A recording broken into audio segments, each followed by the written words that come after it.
The text that we have for today, the first reading is part of the semi-continuous lectionary series, and we're getting further and further down the road, hearing about Abraham and Isaac and their adventures. We fast-forwarded to Isaac being grown up, probably years of therapy after last Sunday's reading where he is almost sacrificed by his father until God steps in, but water under the bridge. So the text that we have for today is that Abraham has led his people to a different land, the land of the Canaanites, and he is seeking a spouse, a partner for his son Isaac, and sends a servant back, like you do, to the old country, right?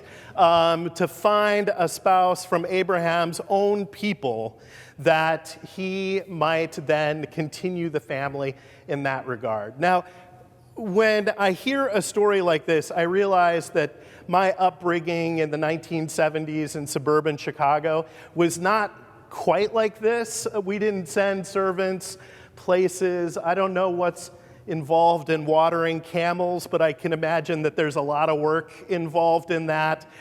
This idea of going out and seeking a partner, a spouse, a wife for Isaac, and the way in which it takes place. Could you give me some water? Oh, yes, and I will water your camels also. One of the things that I think we miss in some of these readings and continue to miss is just the deep and rich cultural and historical context of how this interaction is happening, right?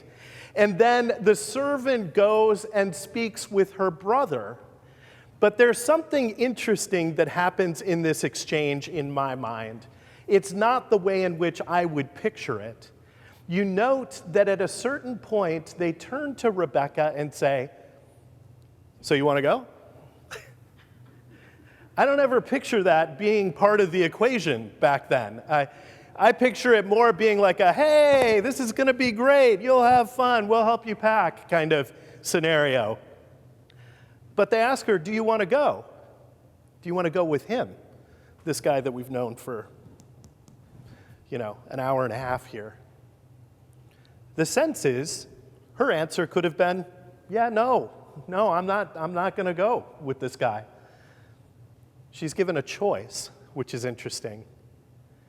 In the second reading today, we hear a lot about human brokenness and the challenges that we face in this life when we know the right things that we should be doing and we choose not to do them. And Paul puts a fine point on it using first-person pronouns. He's not saying, you folks need some help. He's saying, I struggle. I know the right thing, and I don't do it. There is a sense, though, in the story that we have of Isaac and Rebekah, that there is an action, a decision, a choice made that is about hope, that is about a tomorrow with hope, that she goes with her entourage. I don't think that's the Hebrew word, but she's got people that go with her, and they travel until they find Isaac in the field, and we hear about the beginning of that relationship.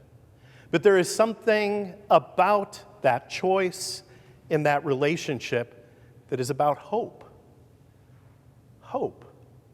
That's not always something we latch onto. If we just had one reading today and it was just the second reading where we don't do the things we know we're supposed to do, the challenges in this life where we should be concerned about the planet, and yet Pastor Matt just drove 6 hours to go camping. All the wrestling that we do in trying to do the right thing all the time. If we bog down in that, it's just despair and burdens. In the gospel text today, we hear about children's games. So clearly, somebody was to play the flute, the other was to dance, but they didn't. or that one would wail and the others were to grieve and mourn, which would be a very stylized, public kind of cultural form that the children would play acting as the adults, right? But they didn't. But a lot of our games are games where the other people don't always know all the rules, right? And we catch them up. These burdens that we carry that we don't have the opportunity to lay down, the concerns and fears of this life that we carry every day, struggling, wrestling our way forward, one burden after the next. It's not a graceful way to go through this life. I had a friend in college. He lived across the hall from me. He was from Denmark and was big into wind sail surfing, which sounds really cold, frankly. But when he came to the United States, he had been very serious about this, going to a college in Southern California, and he brought a ton of equipment. Now, I don't know anything about the sport, but there were multiple boards, multiple sails, depending on conditions. And I'm looking at this guy, and I said, how did you get through LAX with all of this stuff? And he said, well, I would make a pile, and then I'd go back to the last one and move that, and go to the back to the other one. And in many ways, that is our human experience, where we scrabble with the things that we worry about and fear and the things that we carry. And it's this ungainly process that does not allow us to move through this life gracefully and with a light and peaceful heart. Instead, we are burdened. One of the other images of moving all of these surfboards and sails is that Thomas was not designed for this work. Thomas was perfectly capable of doing it, but have you ever done a job where you just do not have the right tool, and it takes you 600 times as long to do it because you got the wrong tool or the bucket's not big enough and you're just flailing away at this task that you knew if you had the right thing? That's what it's like when we collect all our own burdens of this life and carry them through, falling on the floor and trying to pick up, and our gaze is down and we are weighed down. Now, the last piece, I think, of these readings that we have for today is this image from the gospel text where we get past the children and the flute and the dancing. Jesus talks about burdens. And he says, put down your burdens. I will give you rest. But do you notice how the text is not rest forever? Have a seat. The rest of your life is easy. That's not the image. The text for today says, because I will give you my yoke. Oh, great. More to carry. But no, that's not the image at all.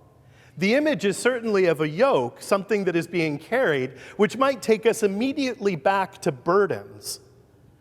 But do you notice how Jesus explicitly says that his yoke is easy and light? When we set down our burdens that we were not created to carry, the wrong vessels to do so, and pick up the yoke of Christ, work for this world for which we were created to carry, it is by definition lighter and brings peace. Now, is that a switch we flip and then we just kind of move through and everything is easy from one day to the next? No, because we loop back to Paul, right? I know what I'm supposed to be doing, and I'm not doing it. Ugh. In some ways, I think it's like when you brush your teeth. At night, you're brushing your teeth, and you look in the mirror and say, okay, Paul, Did I do what I was supposed to do, or was I busy just carrying my own burdens around in a ugly, ungainly kind of fashion? But after every evening comes a morning and a different experience with the toothbrush, where we know that Christ is with us in the waters of baptism in a way that allows us to step back and let go and listen to what Christ has called us to carry in this day, to be about work that is life-giving and brings peace. Amen. Please stand as you are able.